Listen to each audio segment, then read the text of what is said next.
Welcome back to this episode of Control the Chaos Mama podcast. This is life and launch strategy for ADHD entrepreneurs, creative rebels, and overwhelmed moms. If you are juggling all the things and just wanting to follow through on a few, maybe many, then this is the podcast for you.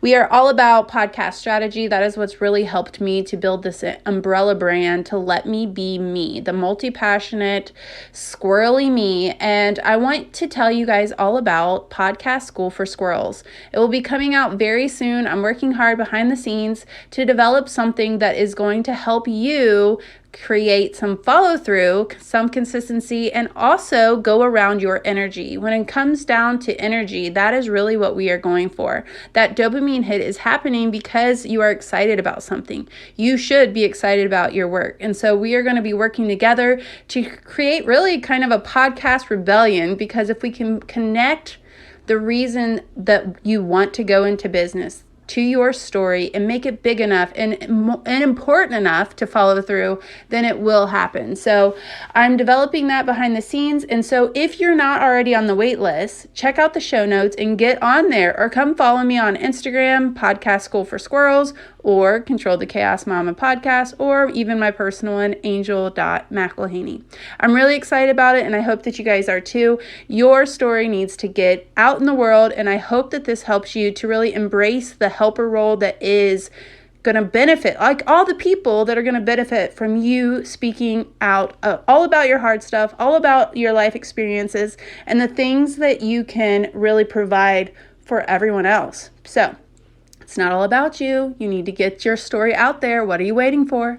Anyway, this episode is not about podcasting. It's actually all about being.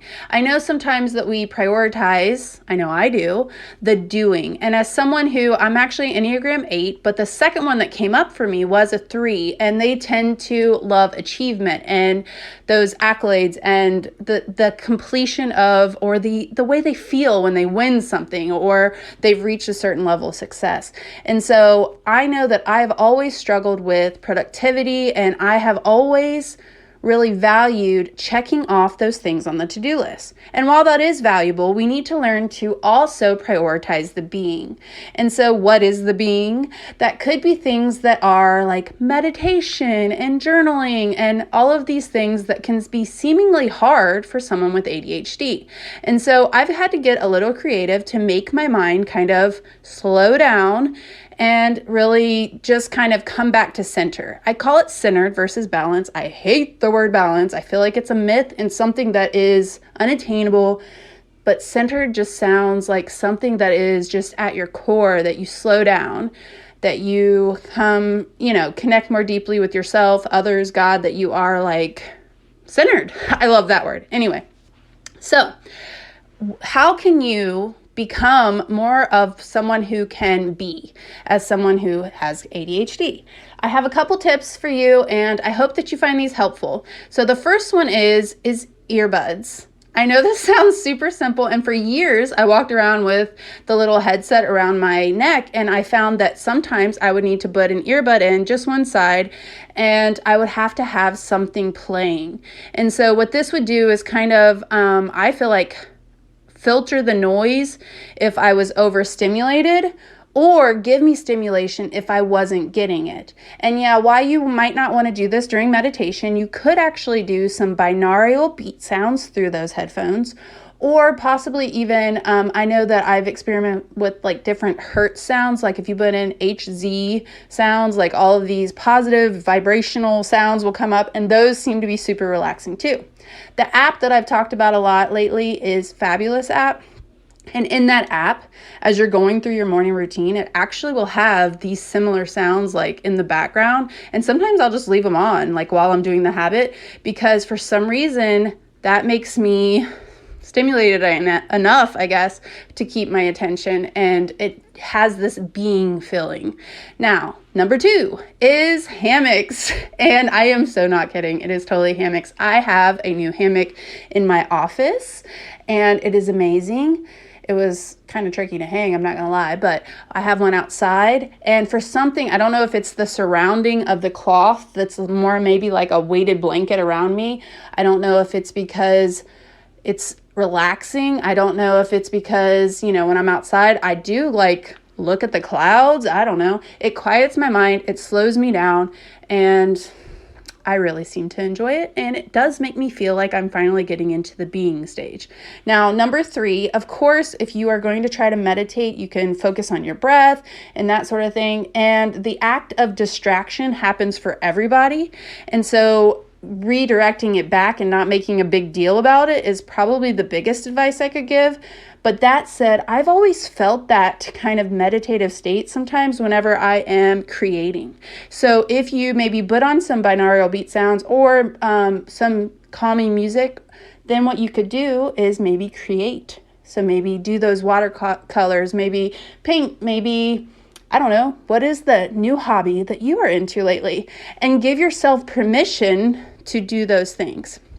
Another thing that I found that is really calming for me is reading. So I love audiobooks. I will have an Audible book all the time going in my ear if I'm on a walk or whatever. And if I'm not doing that, I'm usually on Voxer or with clients like brainstorming, and I love that energy. But it is definitely a high energy up here, and it's not down here into like the calming vibes, right? So what I'll do is I will get a nonfiction book just for fun that is an actual book and read that. I also have found that if I make a little home for my phone, which is across the room, and set it there, then I'm going to be more likely to actually pick up the book. And then as a little rule, I tell myself I'm only going to read 2 pages because 2 pages doesn't take very long, right? And of course, we end up finishing it, or we end up reading way longer. And then I end up probably hyper-focusing on that and read all of the series in a weekend or something. But that is another problem in itself. Anyway, I hope that these suggestions help you to value the being, to slow down, to take the walk, to sit in the hammock, to create something, and give yourself permission to be. I think it's really important for us to slow down our thoughts. All of our thoughts are basically just swirling around there, and until we can get them out and on paper in maybe a journal or something like that, then I feel like sometimes we won't let ourselves calm down.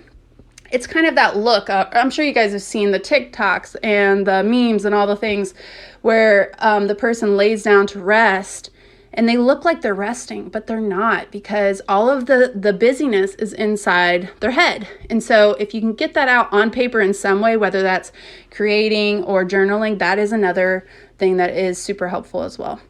Now, my journals don't look pretty though. There is not a Pinteresty looking journal that I have.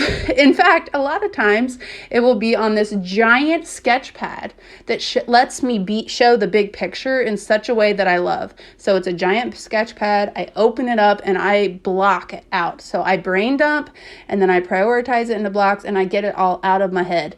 And the thing is a lot of the ideas that I've had and not followed through on, or the different things that I've been passionate about, if I go back to those old notebooks, the answers are already there. So this act of being will sometimes give you the answers that you're looking for, which is really amazing.